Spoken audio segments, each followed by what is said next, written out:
সোমবার আদালতে তোলা হবে ফ্লোরিডার বিমানবন্দরে হামলাকারীকে। নিহতদের পরিবারের প্রতি ওবামার সমবেদনা। যুক্তরাষ্ট্রের বিমানবন্দরগুলোর নিরাপত্তা নিয়ে প্রশ্ন। বৈশ্বিক সমস্যা মোকাবিলায় রাশিয়ার সঙ্গে মিলে কাজ করার প্রত্যয় ট্রাম্পের। সামাজিক যোগাযোগ মাধ্যমে বৈদেশিক সম্পর্ক নিয়ে ট্রাম্পের বক্তব্যের সমালোচনা করলেন কেরিও। ইরাক সফর করলেন তুর্কি প্রধানমন্ত্রী। ইরাকের উত্তরাঞ্চল থেকে তুর্কি সেনা প্রত্যাহারের আশ্বাস আঙ্কারার। বাগদাদে গাড়ি বোমা হামলায় নিহত 12। এবং ইউরোপ ও উত্তর আমেরিকা জুড়ে তীব্র তুষারপাত।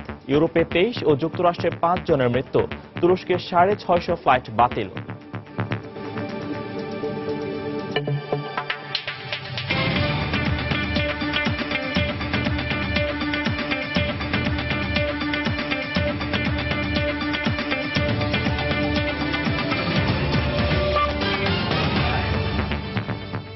আন্তর্জাতিক সময়ে সঙ্গে আছি আমি ফয়সাল মোর্শেদ। যুক্তরাষ্ট্রের ফ্লোরিডার ফোর্ট লডারডেল বিমানবন্দরে বন্দুকধারীর গুলিতে 5 জন নিহতের ঘটনায় হামলাকারী সন্দেহে গ্রেফতার ব্যক্তিকে ঘটনার জন্য অভিযুক্ত করেছে পুলিশ। তাকে সোমবার আদালতে তোলা হবে। নিহতদের পরিবারের প্রতি সমবেদনা জানিয়েছেন প্রেসিডেন্ট বারাক ওবামা। মার্কিন গণমাধ্যমে জানানো হয়, হামলাকারী মানসিক বিকারগ্রস্ত হতে পারে এবং সে ওই অস্ত্র নিয়ে কানাডা থেকে বিমানে করে যুক্তরাষ্ট্রে আসে। শুক্রবারের এই হামলার ঘটনায় যুক্তরাষ্ট্রের বিমানবন্দরগুলোর নিরাপত্তা ব্যবস্থা নিয়ে প্রশ্ন উঠেছে। ফোর্ট লডারডেল বিমানবন্দরে হামলার পর সর্বোচ্চ সতর্কতা জারির পাশাপাশি নিরাপত্তার চাদরে ঢেকে ফেলা হয়েছে গোটা বিমানবন্দর। হামলার পরপরই বন্ধ করে দেয়া বিমানবন্দর এখনো খুলে দেয়া হয়নি। ফলে ভোগান্তির কবলে পড়েছে হাজারো যাত্রী। আমি আশা করছি তাড়াতাড়ি বিমান চলাচল স্বাভাবিক হবে এবং আমরা দেশে ফিরতে পারব। এখানকার হোটেলগুলোতে থাকার মতো পর্যাপ্ত জায়গা নেই। কেন্দ্রীয় তদন্ত সংস্থা FBI হামলার বিষয়টি খতিয়ে দেখছে। হামলাকারী আসলেই মানসিক বিকারগ্রস্ত কিনা এ ব্যাপারে তদন্ত চালানো হচ্ছে বলে জানায় সংস্থাটির তদন্তকারীরা। প্রত্যক্ষদর্শীদের থেকে তথ্য সংগ্রহ করছেন তারা। আমরা তদন্তের জন্য বিভিন্ন স্থানে গিয়ে সেখানকার বাসিন্দাদের জিজ্ঞাসাবাদ করছি। এ পর্যন্ত 175 জন প্রত্যক্ষদর্শীর সাক্ষাৎকার নিয়েছি, ভিডিও রেকর্ড করেছি। হামলার কারণ সম্পর্কে না জানা পর্যন্ত তদন্ত অব্যাহত থাকবে। তদন্তকারীরা জানান, যুক্তরাষ্ট্রে গুলিহীন আগ্নেয়াস্ত্র নিয়ে বিমানে ওঠা বেআইনি নয়। এ আইনের সুযোগ নিয়ে এস্তেবান আলাস্কা থেকে আসার সময় একটি গুলিহীন হ্যান্ডগান নিয়ে বিমানে ওঠে। পরে বিমানের টয়লেটে গিয়ে সে তাতে গুলি ভর্তি করে। মেটাল ডিটেক্টর ও নিরাপত্তা কর্মীদের চোখ এড়িয়ে সে কি করে গুলি নিয়ে বিমানে উঠল তা তদন্ত করে দেখা হচ্ছে। হামলার ঘটনায় নিহতদের পরিবারের প্রতি গভীর শোক প্রকাশ করেছেন বিদায়ী প্রেসিডেন্ট বারাক ওবামা। নিহতদের পরিবারের প্রতি গভীর সমবেদনা জানাচ্ছি। এটি অত্যন্ত হৃদয় বিদারক ঘটনা। তদন্তের পরই হামলার প্রকৃত কারণ জানা যাবে। ফ্লোরিডার গভর্নর নিহতদের শ্রদ্ধা জানানোর পাশাপাশি হামলাটিকে বিদ্বেষমূলক ও ঘৃণ্য অপরাধ বলে মন্তব্য করেছেন। তবে হামলাকারী সাবেক মেরিন সেনা এস্তেবানের ভাই হামলার ঘটনায় সরকারের অসতর্কতাকে দায়ী করেছেন। হামলাকারী আলাস্কায় FBI কার্যালয়ে যাওয়ার পরও এবং মানসিক ভারসাম্যহীন বোঝার পরও FBI তাকে অস্ত্র রাখার অনুমতি দেয় তাদের সমালোচনা করেন তিনি। স্থানীয় সময় শুক্রবার দুপুরে ফ্লোরিডার ফোর্ট লডারডেল বিমানবন্দরের 2 নম্বর টার্মিনালে লাগেজ খালাসের এলাকায় এ হামলা চালানো হয়। অজ্ঞাত এক বন্দুকধারীর এলোপাতাড়ি গুলিতে বেশ কয়েকজন যাত্রী হতাহত হন। আফরিন জেরিন, সময় সংবাদ। বৈশ্বিক বিভিন্ন সমস্যা মোকাবিলায় রাশিয়ার সঙ্গে মিলে কাজ করার প্রত্যয় ব্যক্ত করেছেন নবনির্বাচিত মার্কিন প্রেসিডেন্ট ডোনাল্ড ট্রাম্প। শনিবার একাধিক টুইট বার্তায় রাশিয়ার সঙ্গে যুক্তরাষ্ট্রের সম্পর্ক উন্নয়নের বিরোধিতাকারীদের কড়া সমালোচনার পাশাপাশি ডেমোক্র্যাট দলের অসচেতনতার কারণে তাদের ওয়েবসাইট হ্যাক হয়ে থাকতে পারে বলে মন্তব্য করেন তিনি। এদিকে সামাজিক যোগাযোগ মাধ্যমকে ব্যবহার করে বৈদেশিক সম্পর্ক নিয়ে ট্রাম্পের বক্তব্য দেওয়া উচিত নয় বলে মন্তব্য করেছেন পররাষ্ট্রমন্ত্রী জন কেরি। মার্কিন প্রেসিডেন্ট নির্বাচনে হ্যাকিং এর অভিযোগে ওবামা প্রশাসন রাশিয়ার 35 কূটনীতিককে বহিষ্কার, 2টি রুশ স্থাপনা বন্ধ এবং হ্যাকিং এর কাজে সহায়তার জন্য 9 ব্যক্তি ও প্রতিষ্ঠানের উপর নিষেধাজ্ঞা আরোপের পর গত কয়েকদিনে গোয়েন্দা তথ্যের গ্রহণযোগ্যতা নিয়ে টুইটারে সরব ছিলেন ট্রাম্প। গোয়েন্দা তথ্যের বিষয়ে ট্রাম্পের সন্দেহ প্রকাশ ও সংশ্লিষ্টদের সমালোচনার জেরে তার জ্ঞান ও মানসিক পরিপক্কতা নিয়ে ভাইস প্রেসিডেন্ট জো বাইডেন প্রশ্ন তোলার পর এবার ট্রাম্পের লাগাতার টুইট বার্তার সমালোচনা করেছেন পররাষ্ট্রমন্ত্রী জন কেরি। গণমাধ্যমকে দেয়া সাক্ষাৎকারে কেরি বলেন, নবনির্বাচিত প্রেসিডেন্টের পররাষ্ট্র নীতি সম্পর্কিত বিতর্কিত বক্তব্যের জন্য টুইটারকে ব্যবহার করা উচিত নয়। ট্রাম্পের পরিকল্পনা অনুযায়ী সীমান্তে দেয়াল তৈরির জন্য মেক্সিকো কোনো অর্থ দেবে না বলেও মনে করেন Kerry. Totally unacceptable.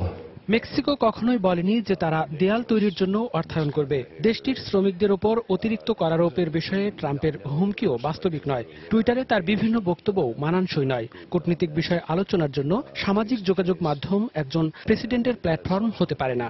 Taken measures to express এসব সমালোচনা ও ওয়াশিংটন মস্কো সম্পর্কের চলমান শীতলতার মধ্যেই শনিবার দিনভর একাধিক টুইট বার্তায় রাশিয়ার সঙ্গে সম্পর্ক উন্নয়ন ও হ্যাকিং এর প্রসঙ্গে বিভিন্ন মন্তব্য করেন ট্রাম্প। একটি বার্তায় মস্কোর সঙ্গে সম্পর্ক উন্নয়নের বিরোধিতাকারীদের নির্বোধ ও বোকা বলে উল্লেখ করেন তিনি। তার দায়িত্ব গ্রহণের পর রাশিয়া যুক্তরাষ্ট্রকে এখনকার চেয়ে বেশি সমীহ করবে বলেও মন্তব্য করেন ট্রাম্প। বিশ্বের চলমান ও আসন্ন নানা সমস্যা মোকাবিলায় রাশিয়া ও যুক্তরাষ্ট্র একসঙ্গে কাজ করবে বলে অন্য একটি বার্তায় মন্তব্য করেন ট্রাম্প।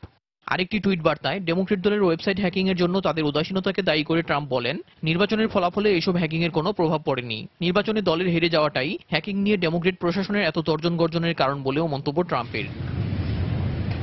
এদিকে জাতীয় গোয়েন্দা পরিচালক হিসেবে ইন্ডিয়ানার সাবেক সিনেটর ড্যান কোটসকে ট্রাম্পের মনোনয়নের পর শনিবার আনুষ্ঠানিকভাবে এই পদের জন্য তার নাম ঘোষণা করা হয়। সিনেটে বিষয়টি চূড়ান্ত হলেই গোয়েন্দা পরিচালক জেমস ক্লেপারের স্থলাভিষিক্ত হবেন তিনি। ৭৩ বছর বয়সী কোটস বর্তমানে সিনেটের ইন্টেলিজেন্স কমিটিতে কাজ করছেন। দেলোয়ার হোসেন, সময় সংবাদ। যুক্তরাষ্ট্রের শিকাগোতে বিদায়ী ভাষণ দেওয়ার জন্য প্রস্তুত বলে জানিয়েছেন মার্কিন প্রেসিডেন্ট বারাক ওবামা।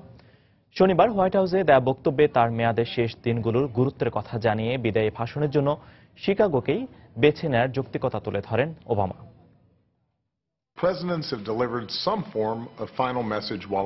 প্রথা অনুযায়ী মার্কিন প্রেসিডেন্টরা তাদের অফিস থেকে বিদায়ী ভাষণ দিলেও আমি শিকাগো শহরকে বেছে নিয়েছি। এটি শুধু নিজের শহর বলেই নয়, এখান থেকেই সিনেটর হিসেবে রাজনৈতিক জীবন শুরু করেছিলাম আমি। স্ত্রী মিশেলের সঙ্গেও এখানেই প্রথম দেখা হয়েছিল।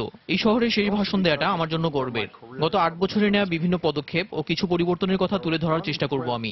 যুদ্ধ সংঘাত পরিহার ও পরিবেশ সুরক্ষার মাধ্যমে পৃথিবীকে সুন্দর করতে আমার ভাবনাগুলোই জানানোর চেষ্টা করব।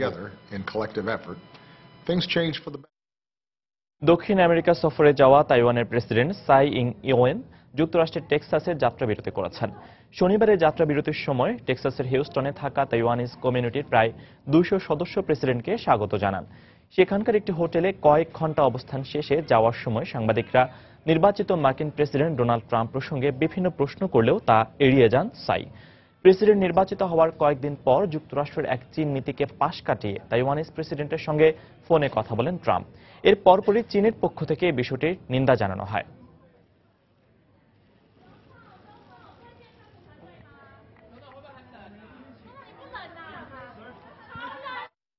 আন্তর্জাতিক সময়ে আরো দেখবেন, বেইজিং এর বাতাসে ভারী ধোঁয়াশায় ভেসে বেড়াচ্ছে বিষাক্ত পদার্থ, মাঠে পরিবেশ রক্ষাকারী দল, শহরের প্রধান কয়লা প্রকল্প বন্ধের প্রতিশ্রুতি মেয়রের। ইরাকের উত্তরাঞ্চল থেকে তুর্কি সেনা প্রত্যাহারের বিষয়ে আঙ্কারা সম্মত হয়েছে বলে জানিয়েছেন ইরাকি প্রধানমন্ত্রী হায়দার আল আবাদি। এরপরও ইরাকের উত্তরাঞ্চলে কুর্দি যোদ্ধাদের অবস্থান লক্ষ্য করে বিমান হামলা অব্যাহত রেখেছে তুরস্ক। এদিকে আইএসের কাছ থেকে মসুল পুনর্দখলে দেশটির যৌথ বাহিনীর অগ্রাভিযানের মধ্যে শহরটিতে দিনের পাশাপাশি রাতেও অভিযান শুরু করেছে ইরাকি সেনাবাহিনী। মসুল পুনর্দখলে দিনব্যাপী আইএস বিরোধী সামরিক অভিযানের পাশাপাশি শনিবার রাতে শহরটির মুথান্না এলাকা পুনর্দখলে সেখানে অভিযান চালায় ইরাকি বাহিনী। এ সময় নিকটবর্তী খোসার নদী অতিক্রম করে যৌথ বাহিনীর সদস্যরা পূর্বাঞ্চলীয় ফারকান এলাকার দিকে অগ্রসর হয় বলে ইরাকি যৌথ বাহিনীর পক্ষ থেকে জানানো হয়। আইএস জঙ্গিদের লক্ষ্য করে ইরাকি সেনারা আর্টিলারি হামলা চালায় বলেও জানায় তারা। প্রায় সপ্তাহব্যাপী পরিকল্পনা শেষে এদিন প্রথমবারের মতো রাতের আধারে জঙ্গিদের বিরুদ্ধে এ অভিযান চালায় ইরাকি বাহিনী। মসুলে আইএসের দ্রুত পতন ঘটছে, তাদের অবস্থা প্রতিদিনই আরো দুর্বল হচ্ছে। আশা করছি আগামী কয়েকদিনের মধ্যে মসুলের পূর্বাঞ্চল আমরা পুরোপুরি শত্রুমুক্ত করতে সক্ষম হব। মসুলের পূর্বাঞ্চলে ইরাকি বাহিনীর এই অগ্রাভিযানের ভূয়সী প্রশংসা করেছেন যৌথ বাহিনীর প্রধান কমান্ডার লেফটেন্যান্ট জেনারেল তালিব শাগহাতি। সেই সঙ্গে খুব শিগগিরই মসুল থেকে আইএস জঙ্গিদের পুরোপুরি নির্মূল করে শহরটি পুনরুদ্ধার করা হবে বলেও আশা প্রকাশ করেন তিনি। দুদিন আগেই আমরা বলেছিলাম অভিযান আমাদের পরিকল্পনা মতোই এগোচ্ছে। আজ আমাদের বীর যোদ্ধারা খোসারা নদী অতিক্রম করে মুথান্না ও এর আশপাশের এলাকায় নিয়ন্ত্রণ নিয়ে তা আবারও প্রমাণ করেছে। ইরাকি বাহিনীর আকস্মিক এ হামলায় আইএস জঙ্গিরা সেখান থেকে পিছু হটতে বাধ্য হয়েছে। মসুলে ইরাকি বাহিনীর এই অগ্রাভিযানের মধ্যেই দেশটির প্রধানমন্ত্রী হায়দার আল আবাদি জানিয়েছেন, বাগদাদের দাবি অনুযায়ী দেশটির উত্তরাঞ্চলীয় বাসিকা শহর থেকে সব তুর্কি সেনা প্রত্যাহার করে নেয়ার বিষয়ে সম্মত হয়েছে আঙ্কারা। শনিবার বাগদাদে তুর্কি প্রধানমন্ত্রী বিনালি ইলদিরিমের সঙ্গে বৈঠক শেষে সাংবাদিকদের এ কথা জানান আবাদি।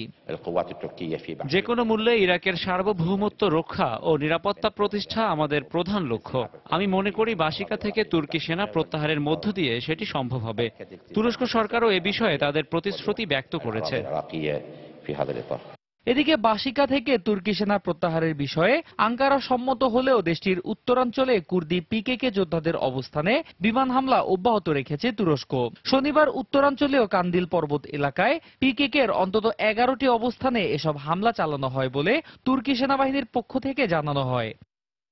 অন্যয় কর্মকার, সময় সংবাদ। ইরাকের রাজধানী বাগদাদে গাড়ি বোমা হামলায় অন্তত 12 জন নিহত হয়েছেন। এছাড়া এই ঘটনায় অর্ধ শতাধিক আহত হয়েছেন। রোববার সকালে বাগদাদের পূর্বাঞ্চলে জামিলা শহরের একটি বাজারে এই হামলা হয় বলে জানায় বিবিসি। দেশটির স্বরাষ্ট্র মন্ত্রণালয় জানায়, শিয়া অধ্যুষিত ওই এলাকায় নিরাপত্তা বাহিনীর সদস্যরা সন্দেহজনক একটি গাড়ি লক্ষ্য করে গুলি করলে এর চালক বোমার বিস্ফোরণ ঘটায়। কারা এই হামলার সঙ্গে জড়িত তাৎক্ষণিকভাবে জানা না গেলেও জঙ্গি গোষ্ঠী আইএসকে দায়ী করা হচ্ছে। গত 2রা জানুয়ারি ওই এলাকায় গাড়ি বোমা হামলায় 35 জন নিহত হয়েছিল। ইরাকি যৌথ বাহিনী মসুলে আইএস বিরোধী ব্যাপক অভিযান শুরুর পর বাগদাদ সহ বিভিন্ন শহরে বেশ কিছু আত্মঘাতী হামলা চালিয়েছে জঙ্গিরা।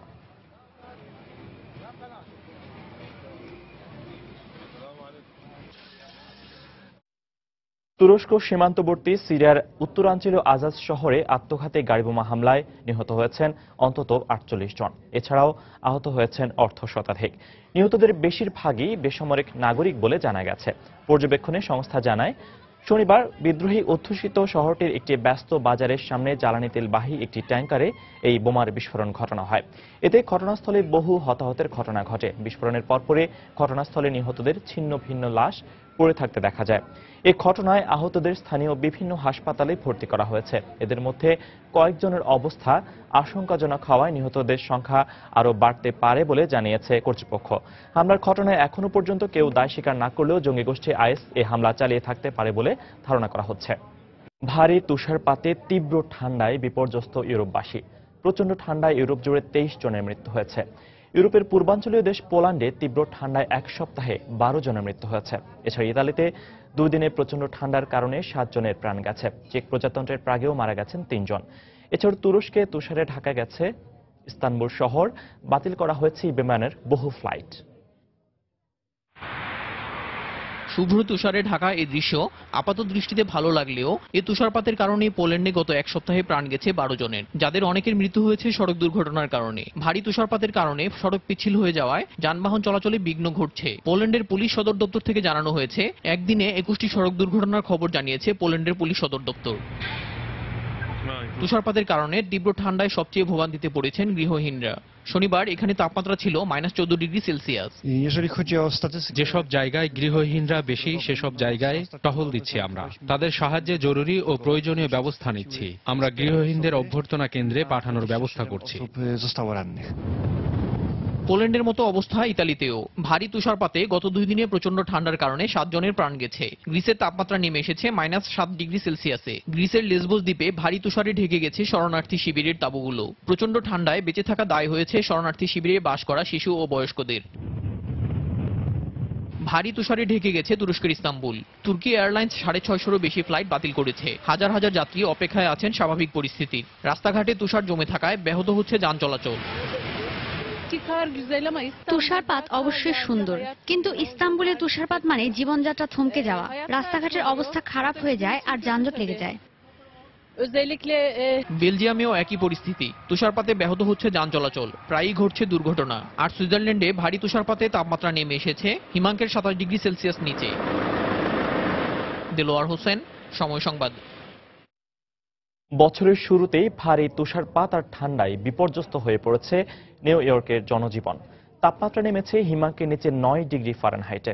স্থানীয় সময় শনিবার ভোর থেকে শুরু হওয়া তুষারপাতের কারণে নিউ ইয়র্ক সহ রাজ্যের দক্ষিণাঞ্চলে তুষার ঝড়ের জরুরি সতর্কতা জারি করা হয়েছে। এদিকে হঠাৎ করে আবহাওয়ার এমন আক্রোশে বিপাকে পড়েছেন প্রবাসী বাঙালিরা। টিএম মামুনের ছবিতে নিউ ইয়র্ক থেকে শিহাবুদ্দিন কিস্তোর রিপোর্ট।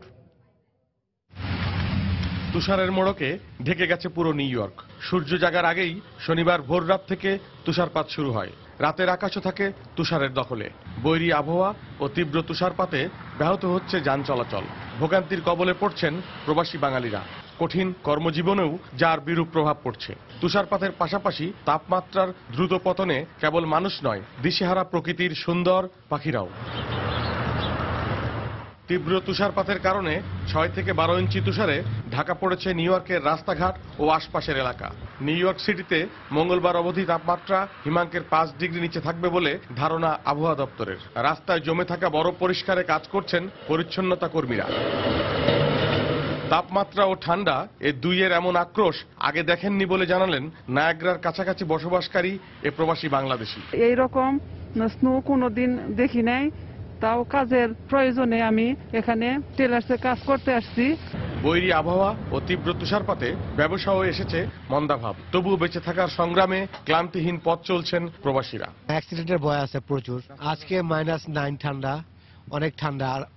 রাস্তাঘাটে মানুষ খুব কম, এবার মানুষ চলাফেরাও করতেছে কম, রাস্তাঘাটে চলাফেরা করার অসুবিধা হচ্ছে। প্রচন্ড ঠান্ডা, এই বছর প্রথম স্নো পড়ছে আর কি। জীবনযাত্রা অনেক কঠিন হয়ে গেছে, চলাফেরা অনেক কঠিন হয়ে গেছে। অনেকে ব্যবসা বাণিজ্য বন্ধ করে বাসায় চলে আসছে, বিশেষ করে আমার দোকান আমি বন্ধ করে এখন এসে পড়ছি আর কি। নিউ ইয়র্কের বাঙালি অধ্যুষিত কুইন্সে তুষার পড়েছে 4.5 ইঞ্চি। এ যাবৎ সর্বোচ্চ 6 ইঞ্চি তুষারপাত হয়েছে লং আইল্যান্ডের সাফোক কাউন্টিতে। তুষার জমে বরফ হওয়ায় চলাচলে ও ঘরের বাইরে বেরোতে জরুরি সতর্কতা জারি করেছে নিউ ইয়র্ক নগর কর্তৃপক্ষ। শিহাবুদ্দিন কিসলু, সময় সংবাদ, নিউ ইয়র্ক, যুক্তরাষ্ট্র। এদিকে নিউ ইয়র্ক ছাড়াও তুষারের মোড়কে ঠেকে গেছে যুক্তরাষ্ট্রের বেশ কয়েকটি অঙ্গরাজ্য। তীব্র তুষারপাতের কারণে অচল হয়ে পড়েছে সেখানকার স্বাভাবিক জীবনযাত্রা। জর্জিয়া, কেন্টাকি, মেইন ও ওরেগনে 5 জনের মৃত্যু হয়েছে বলে জানিয়েছে গণমাধ্যম। নর্থ ক্যারোলাইনা, ভার্জিনিয়া ও নিউ জার্সির অবস্থাও খারাপ। তীব্র তুষারপাতের কারণে রাস্তাঘাট কয়েক ইঞ্চি পুরো তুষারে ঢাকা পড়েছে, ফলে ব্যাহত হচ্ছে যোগাযোগ ব্যবস্থা। খারাপ আবহাওয়ার কারণে বন্ধ করে দেওয়া হয়েছে বেশিরভাগ শিক্ষা প্রতিষ্ঠান। রাস্তায় জমে থাকা বরফ পরিষ্কারে কাজ করছে পরিচ্ছন্নতা কর্মীরা। বাতিল করা হয়েছে বিমানের বেশ কয়েকটি ফ্লাইট। পরিস্থিতি পর্যবেক্ষণ করছে আবহাওয়া বিভাগ।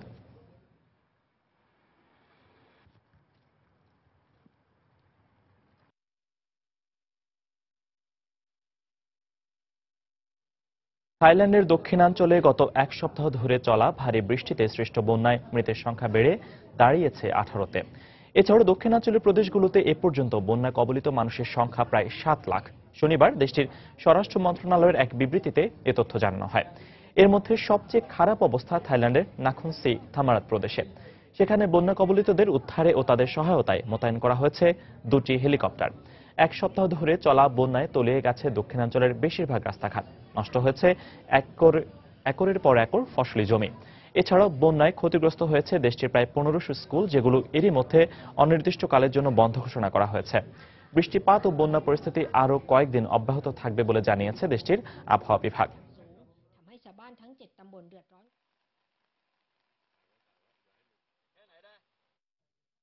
চীনের রাজধানী বেইজিংয়ের পরিবেশ এখনো ভারী ধোঁয়াশায় থাকায় মাঠে নেমেছে পুলিশের পরিবেশ রক্ষাকারী দল। শিল্প কারখানা থেকে শুরু করে ব্যক্তি পর্যায়ে দূষণ কমিয়ে আনার পাশাপাশি রাস্তা থেকে পুরনো গাড়ি সরিয়ে নেয়ার কাজ করছেন তারা। শহরের প্রধান কয়লা প্রকল্পটি বন্ধ করার পাশাপাশি কয়লার ব্যবহার 30% কমানোর প্রতিশ্রুতি দিয়েছেন বেজিংয়ের ভারপ্রাপ্ত মেয়র। বাতাসে বিষাক্ত পদার্থ ভেসে বেড়ানোয় সবাইকে সতর্ক থাকার নির্দেশ দেওয়া হয়েছে। বেইজিংয়ের এই ব্যস্ত সড়কটি দেখে বোঝার উপায় নেই কয়েক সপ্তাহ আগেও এখানে মানুষের ভিড়ে পা ফেলা দায় ছিল। কোনো সংঘাত, ধর্মঘট বা ছুটি নয়, শুধু ধোঁয়াশার কারণেই অনেকটা গৃহবন্দী হয়ে পড়েছেন নগরবাসী। ধোঁয়ার কারণে 200 মিটার দূরের কিছু দেখা না যাওয়ায় দিনের বেলাতেও ফগলাইট জ্বালিয়ে চলছে গাড়ি। কয়লা ভিত্তিক কারখানার ধোঁয়া ও বিভিন্ন নির্মাণাধীন ভবন থেকে উড়ে আসা ধুলা বাতাসের সঙ্গে মিশে এই ধোঁয়াশার সৃষ্টি হয়েছে বলে জানিয়েছে আবহাওয়া বিভাগ। বায়ু দূষণ পরিমাপকে বেইজিংয়ের বাতাসে বিষাক্ত পদার্থের মাত্রা স্বাভাবিকের চেয়ে 10 গুণ বেশি থাকায় স্থানীয়দের সতর্ক থাকার পরামর্শ দেওয়া হয়েছে। শিল্প কারখানা থেকে শুরু করে ব্যক্তিগত পর্যায়ে অতিরিক্ত কয়লার ব্যবহার এবং কারখানায় যথাযথ নজরদারি না থাকায় বাতাসে এই প্রভাব পড়েছে বলে অভিযোগ উঠেছে। শহরকে আগের অবস্থায় ফিরিয়ে নিতে স্মগ সরাতে মাঠে নেমেছে পুলিশের পরিবেশ রক্ষাকারী দল। রাস্তা থেকে সরিয়ে নেওয়া হচ্ছে 3 লাখ পুরনো গাড়ি, সাময়িক বন্ধ রাখা হয়েছে নির্মাণাধীন ভবনের কাজ। অতিরিক্ত দূষণ সৃষ্টিকারী কারখানাগুলো বন্ধ করার পাশাপাশি অন্তত 2000 কারখানা দূষণ প্রতিরোধক ব্যবস্থা জোরদারের কথা জানান নগরীর ভারপ্রাপ্ত মেয়র। শহরের প্রধান কয়লা প্রকল্পটি বন্ধ রাখার পাশাপাশি কয়লার ব্যবহার 30% কমিয়ে আনারও প্রতিশ্রুতি দেন তিনি। বেইজিং এর স্কুলগুলো খুলে দেওয়া হলেও শিশুদের স্বাস্থ্য বিষয়টি মাথায় রেখে সময়সূচি পরিবর্তন করা হয়েছে। সেই সঙ্গে স্কুল ভবনের কিছু দূর পর পর বাতাস বিশুদ্ধকরণ যন্ত্র বসানো হয়েছে।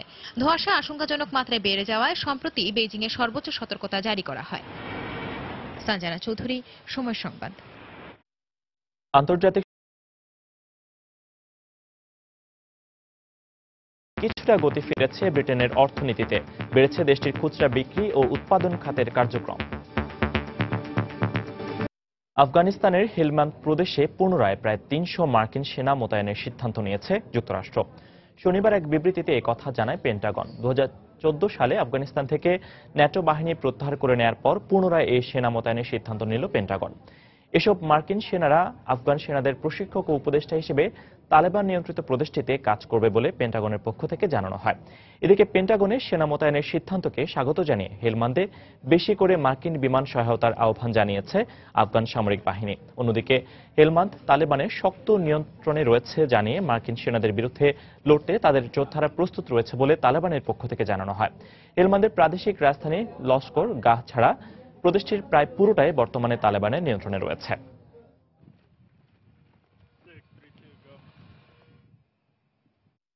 এদিকে আফগানিস্তানের কাবুলে অজ্ঞাত এক বন্দুকধারীর গুলিতে হাজারা সম্প্রদায়ের 9 জন নিহত হয়েছেন। আহত হয়েছেন বেশ কয়েকজন। তাদের স্থানীয় হাসপাতালে সেবা দেওয়া হচ্ছে।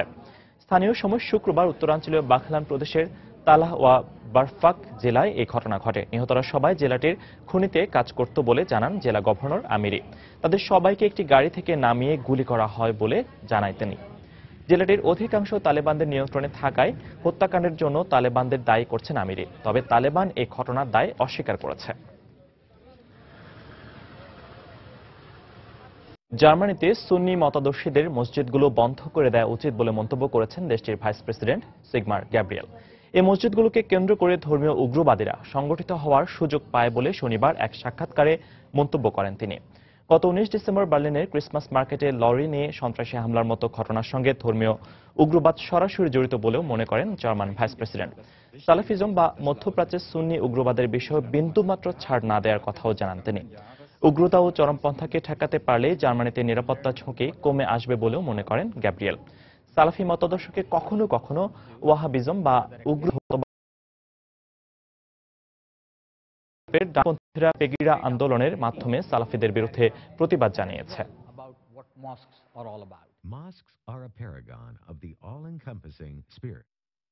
ব্রিটিশ প্রতিমন্ত্রী অ্যালেন ডানকান সহ আরো কয়েকজন পার্লামেন্ট সদস্যকে উৎখাতে ষড়যন্ত্র সংক্রান্ত ইসরায়েলি কূটনীতিকের ভিডিও প্রকাশের ঘটনায় ক্ষমা চেয়েছেন লন্ডনে নিযুক্ত ইসরায়েলি রাষ্ট্রদূত মার্ক রেগেভ।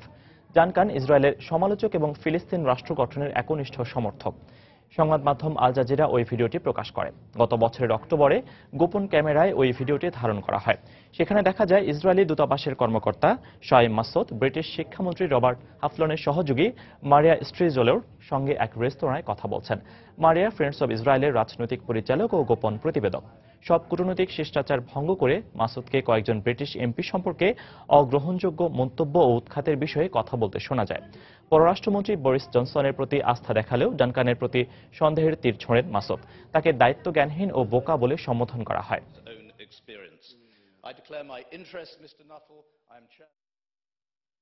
পশ্চিম আফ্রিকার দেশ ঘানার প্রেসিডেন্ট হিসেবে আনুষ্ঠানিকভাবে শপথ গ্রহণ করেছেন নানা আকুফো-অ্যাডোডো। শনিবার রাজধানী আকরার স্বাধীনতা স্কোয়ারে শপথ অনুষ্ঠানে তিনি ফ্রি মাধ্যমিক শিক্ষা ব্যবস্থা চালুর পাশাপাশি ও কলকারখানা নির্মাণের প্রতিশ্রুতিও দেন। গত মাসে প্রেসিডেন্ট নির্বাচনে নিউ প্যাট্রিয়টিক পার্টির পক্ষ থেকে জয়লাভ করেন এই 71 বছর বয়সী নেতা। পরাজিত হন ক্ষমতাসীন জন মাহামা। আফ্রিকার 11টি দেশের রাষ্ট্রপ্রধান সহ প্রায় 6000 অতিথি এই শপথ অনুষ্ঠানে অংশ নেন। উপস্থিত ছিলেন বিদায়ী প্রেসিডেন্ট মাহামাও। শপথ অনুষ্ঠান উপলক্ষে গোটা আকরা শহর নিরাপত্তার চাদরে ঢেকে ফেলা হয়। বিভিন্ন সড়কে তল্লাশি চৌকি বসানোর পাশাপাশি গুরুত্বপূর্ণ সড়কগুলোয় যান চলাচল সীমিত রাখা হয়। নবনির্বাচিত প্রেসিডেন্ট নানা দেশটির মানবাধিকার বিষয়ক আইনজীবী ছিলেন। এর আগে তিনি 2 বার প্রেসিডেন্ট পদের জন্য লড়েছিলেন।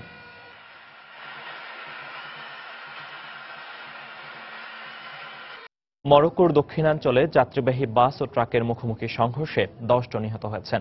এছাড়াও আহত হয়েছেন আরও অন্তত 20 জন। শনিবার দেশটির আগাদির শহর থেকে 40 কিলোমিটার দূরে এই দুর্ঘটনা ঘটে। দুর্ঘটনার পরপরই বাসটিতে আগুন ধরে যায় বলে জানায় স্থানীয় গণমাধ্যম। হতাহতের মধ্যে বেশ কয়েকজন আগুনে দগ্ধ হয়েছেন বলেও জানানো হয়। এই ঘটনায় আহতদের স্থানীয় হাসপাতালে ভর্তি করা হয়েছে। এদের মধ্যে কয়েকজনের অবস্থা আশঙ্কাজনক বলে জানিয়েছে হাসপাতাল কর্তৃপক্ষ। দুর্ঘটনার কারণ সম্পর্কে এখনো কিছু জানা না গেলেও তদন্ত চলছে বলে জানিয়েছে পুলিশ।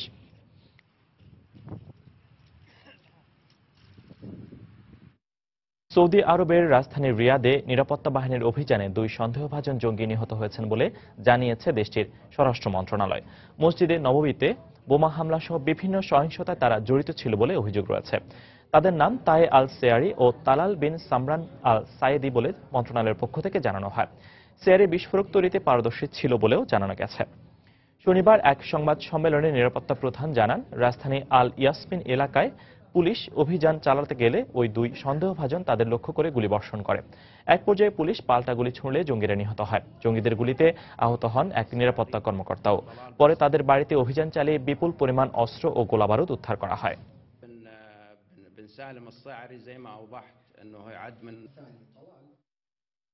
পশ্চিম আফ্রিকার দেশ আইভরি কোস্টের প্রতিরক্ষা মন্ত্রী অ্যালান রিচার্ড দোন ওয়াহিকে পণবন্দি করার পর আবার ছেড়ে দিয়েছে বিদ্রোহী সেনারা। ওই সেনারা দীর্ঘদিন ধরে বেতন বোনাস বৃদ্ধি, আবাসিক সুবিধা এবং দ্রুত পদোন্নতির দাবিতে বিক্ষোভ করে আসছিল। তারই পরিপ্রেক্ষিতে সম্প্রতি প্রতিরক্ষা মন্ত্রী ওয়াহি অভ্যুত্থানকারী সেনাদের দাবি দেওয়ার বিষয়ে বৈঠক করতে বুয়াবে শহরে যান। সেখানে আলোচনার এক পর্যায়ে এক সেনা ফাঁকা গুলি ছুঁড়তে থাকে ও সমঝোতায় যেতে অস্বীকৃতি জানায়। পরে আলোচনা না বাড়িয়ে প্রতিরক্ষা মন্ত্রীকে পণবন্দি করে বিদ্রোহী সেনারা। পরে মন্ত্রী তাদের দাবি বাস্তবায়নের প্রতিশ্রুতি দিলে বিদ্রোহীরা তাকে মুক্ত করে দেয়। এর আগে প্রেসিডেন্ট আলাসানে কুয়াত্তা অভ্যুত্থানকারী সেনাদের সঙ্গে সমঝোতার খবর জানান।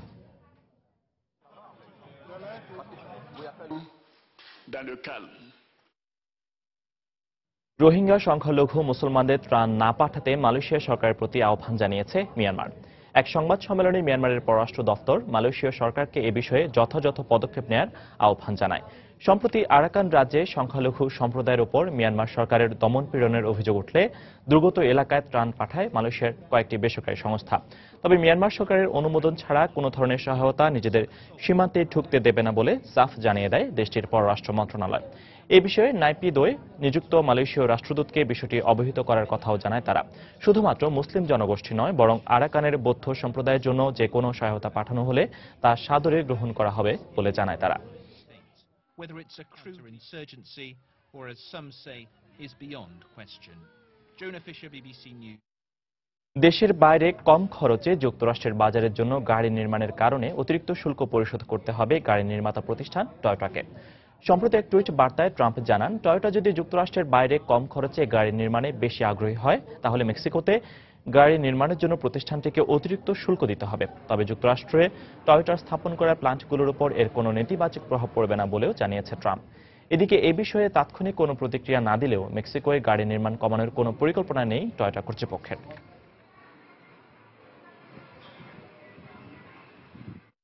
গেল বছরের ডিসেম্বরে যুক্তরাষ্ট্রে 1,56,000 নতুন কর্মসংস্থান সৃষ্টি হয়েছে। ডোনাল্ড ট্রাম্পের প্রেসিডেন্ট পদে নির্বাচিত হওয়ার পর কমল দেশটির কর্মসংস্থান সৃষ্টির হার। নভেম্বরে দেশটির নতুন কর্মসংস্থান সৃষ্টির হার ছিল 2,04,000। ট্রাম্পের জয়ের পর বেকারত্ব হার 0.1% বেড়ে দাঁড়িয়েছে 4.7%। অথচ গেল 10 বছরে দেশটিতে 2.5 কোটি মানুষের নতুন কর্মসংস্থান সৃষ্টি হয়েছে। তবে দেশের অর্থনীতি এখন স্থিতিশীল অবস্থায় রয়েছে বলে মনে করছেন বিশ্লেষকরা। Work week held steady at 34.5. Fewer jobs than expected were added in September. ব্রেক্সিটের সিদ্ধান্তের পর গেল বছরের শেষ প্রান্তিকে কিছুটা গতি ফিরেছে ব্রিটেনের অর্থনীতিতে। 2016 সালে শেষ 3 মাসে বেড়েছে দেশটির খুচরা বিক্রি, বেড়েছে উৎপাদন খাতের কার্যক্রম। বেশিরভাগ ব্যবসায়ী পণ্যের দাম বাড়ানোর পরিকল্পনা করছেন। বেড়েছে নতুন বাড়ি নির্মাণ এবং বিক্রিও। এ কারণে ব্রেক্সিটের নেতিবাচক প্রভাব ব্রিটেনের অর্থনীতিতে খুব জোরালোভাবে পড়বে না বলে মনে করছেন বিশ্লেষকরা। তবে মূল্যস্ফীতি এখনই বাড়লে আমদানিকারকরা ক্ষতির মুখে পড়বে বলে আশঙ্কা করছেন তারা।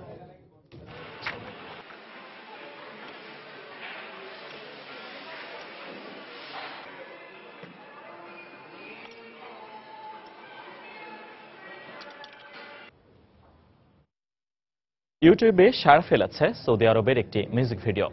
নারীদের উপর সৌদি সরকারের কড়াকড়ি আরোপকে কটাক্ষ করে নির্মিত হয় হাওয়াজেস বা সচেতনতা শীর্ষক এই ভিডিওটি। এতে দেখা যায় নারীরা বোরকা আবায়া পরে স্কেটবোর্ডিং, বাইক চালানোর পাশাপাশি বাস্কেটবলও খেলছেন। সৌদি আরবে বাড়ির পুরুষ সদস্যদের অনুমতি ছাড়া নারীদের পছন্দের কাউকে বিয়ে করার কোনো অধিকার নেই। এমনকি ঘরের বাইরে গেলেও একজন পুরুষকে সঙ্গে থাকা বাধ্যতামূলক করা হয়েছে। সে দেশে নারীদের গাড়ি চালানো সম্পূর্ণ নিষিদ্ধ। এমন রক্ষণশীল একটি দেশে থেকেও নারীরা চাইলে যে কোনো চ্যালেঞ্জের মুখোমুখি হতে পারে এমনই ইঙ্গিত দেওয়া হয়েছে ওই ভিডিওতে, যা সবার মধ্যে ব্যাপক সাড়া ফেলে। এর মধ্যে এর দর্শক সংখ্যা 37 লাখ ছাড়িয়ে গেছে।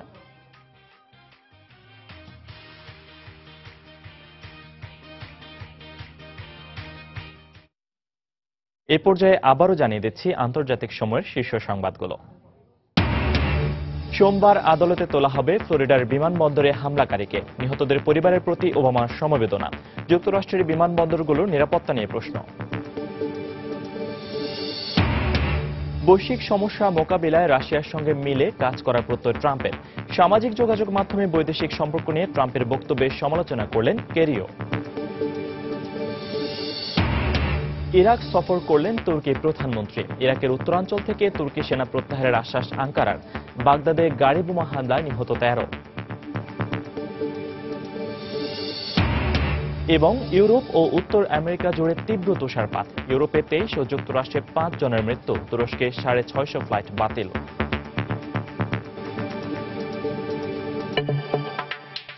এই ছিল আন্তর্জাতিক সময়। যে কোনো খবর পেতে ভিজিট করুন সময়নিউজ.tv। সঙ্গে থাকুন সময়।